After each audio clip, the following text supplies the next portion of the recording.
Hello दोस्तों, कैसे आप सब। उम्मीद करता हूँ कि आप सब अच्छे होंगे। तो चलिए आज के इस वीडियो में हम लोग एक और नई वैकेंसी के बारे में बात करते हैं, जिस वैकेंसी का आप लोगों को बेसब्री से इंतजार था। ठीक है, यानी कि दोस्तों रेलवे। ठीक है, रेलवे के वैकेंसी का बहुत बेसब्री से इंतजार था। इसमें दो पोस्ट है, एक जो है दोस्तों सब इंस्पेक्टर और दूसरा कांस्टेबल का। ठीक है, जैसा कि आप लोगों को पता होगा कि लास्ट एग्जाम जो है 2018 में हुआ था। ठीक है, किसका? तो आरपीएफ का। ठीक है, रेलवे प्रोटेक्शन फोर्स का एग्जाम लास्ट कितना हुआ था? 2018 में। उसके बाद से अभी तक इसका कोई भी एग्जाम नहीं हुआ और इस वैकेंसी का सारे लोगों को बेसब्री से इंतजार था।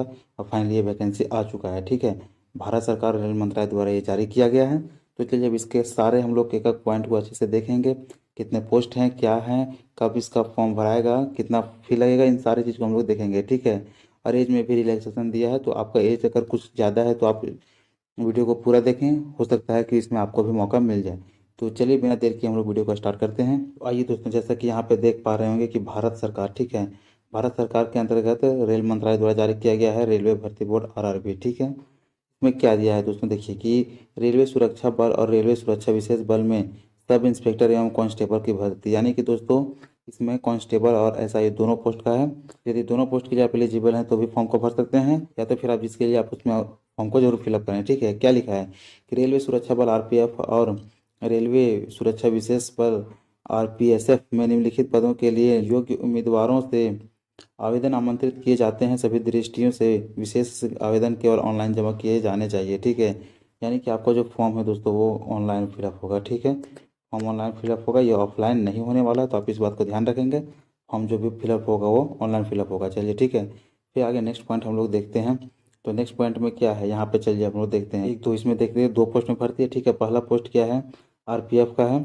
तो आरपीएफ में सब इंस्पेक्टर और दूसरा आरपीएफ में कितना है, तो कांस्टेबल का। ठीक है, यानी कि दो पोस्ट पे भर्ती है। और आवेदन करने की जो स्टार्ट तिथि यानी प्रारंभ तिथि वो कितना है, तो 15/4/2024। ठीक है, यानी कि 15 अप्रैल से फॉर्म फिलअप होगा और जो फॉर्म फिलअप करने का लास्ट डेट है वो क्या रहने वाला है, तो 14/5/2024। यानी पूरा का पूरा आपको एक महीना का समय मिलेगा। ठीक है, यानी एक महीना आपको फॉर्म फिलअप करने का समय दिया जाएगा, तो इसमें आप अपने फॉर्म को फिलअप कर सकते हैं। ठीक है, फिर चलिए नेक्स्ट हम लोग देखते हैं टोटल वैकेंसी की। तो टोटल वैकेंसी की यदि हम लोग बात करते हैं, ठीक है, तो टोटल वैकेंसी 4660 है, ये दोनों मिला करके है। और केवल अगर हम लोग सब इंस्पेक्टर का बात करें तो ये 452 यहाँ पे देख रहे होंगे, और कांस्टेबल की 4208। ठीक है, तो वैकेंसी ज़्यादा है। हालांकि इसके बारे में पहले कुछ अफवाह भी आई थी, लेकिन वो सब खत्म हो गया। ये जो है ये ओरिजिनल है। ठीक है, ये ओरिजिनल नोटिस है। जो भी इस वीडियो को देख रहे हैं ये ओरिजिनल वीडियो आपको तक पहुंच रहा है। ठीक है, तो इसमें हम लोग चलिए एलिजिबिलिटी क्राइटेरिया को देख लेते हैं। इसमें क्या है कि सब इंस्पेक्टर के लिए जो है यानी एसआई के लिए मान्यता प्राप्त विश्वविद्यालय से स्नातक, यानी कि आप सिंपली ग्रेजुएशन किए हैं, इसमें ऐसा कोई विशेष नहीं है। यदि आप ग्रेजुएशन किए तो आप इसके लिए एलिजिबल हैं। ठीक है, और वहीं पे कांस्टेबल का हम लोग बात करते हैं तो क्या है कि केवल और केवल आपको 10th पास रहना चाहिए। ठीक है, यदि आप 10th पास या फिर उसके इक्विवेलेंट आपके पास डिग्री है तो आप भी इसके लिए आप एलिजिबल हैं।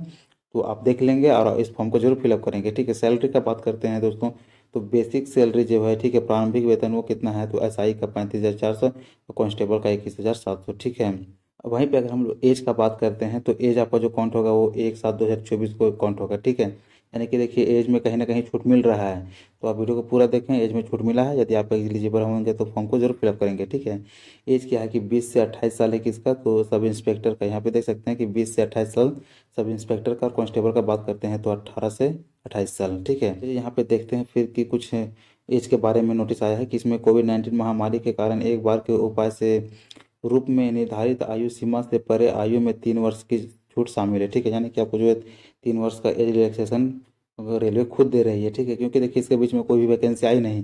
अब वैकेंसी आई नहीं तो कितने सारे लोगों का एज भी तो ज़्यादा हो रहा है, तो उसी के अकॉर्डिंग आपको जो है 3 साल का छूट दिया गया है। ठीक है, तो आप यदि इसके लिए एलिजिबल होंगे तो जरूर फॉर्म को फिलअप करेंगे।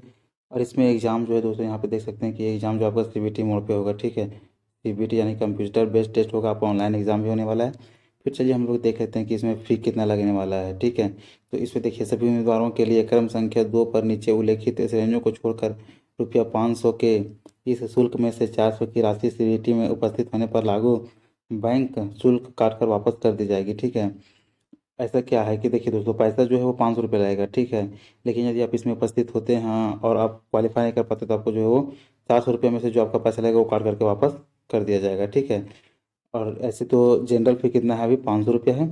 फिर यहाँ पे बात करते हैं तो उन उम्मीदवारों के लिए जो एससी एसटी भूतपूर्व सैनिक महिला अल्पसंख्यक या आर्थिक रूप से पिछड़े वर्ग ईबीसी से संबंधित हैं। ठीक है, इन लोगों के लिए कितना है तो 250 रुपया।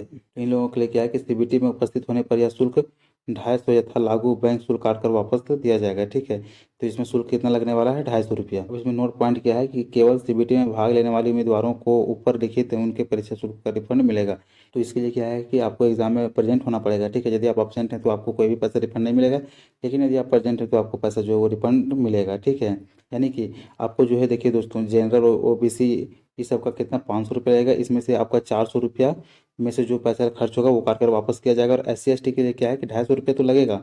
ठीक है, लेकिन वो 250 रुपया में ही भी काट कर वापस कर दिया जाएगा। ठीक है, इसका अतिरिक्त शुल्क कुछ नहीं काटेगा, जैसे कि जनरल ओबीसी में 100 रुपया काट रहा है। ठीक है, तो यहाँ तक हम लोग फी स्ट्रक्चर के बारे में देख लिए। ठीक है, एग्जाम के बारे में देख लिए, कितना पोस्ट है क्या है, सारा कुछ हम डिटेल्स हम लोग इस शॉर्ट वीडियो में देख लिए। ठीक है, और इससे रिलेटेड और भी वीडियो आएंगे, तब तक के लिए आप चैनल को सब्सक्राइब कर लेंगे ताकि जब भी मैं वीडियो अपलोड करूँ तो आप लोगों को नोटिफिकेशन पहुँचता है।